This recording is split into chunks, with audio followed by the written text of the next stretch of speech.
এই লিফটে একবার ঢুকলে আর বের হওয়া যায় না। ঘটনাটা ঘটেছিল কলকাতার এক পুরনো হাসপাতালে। রাত প্রায় 11টা। এক নার্স ডিউটি শেষ করে লিফটে চড়লেন।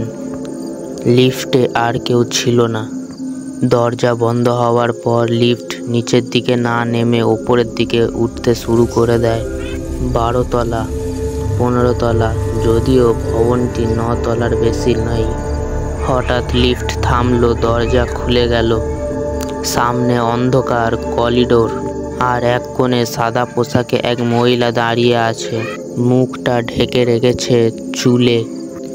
মহিলা ধীরে ধীরে লিফটের দিকে এগিয়ে এলেন। নার্স আতঙ্কে দরজা বন্ধ করার বাটন চাপলেন। লিফট আচমকা নেমে গেল নিচে।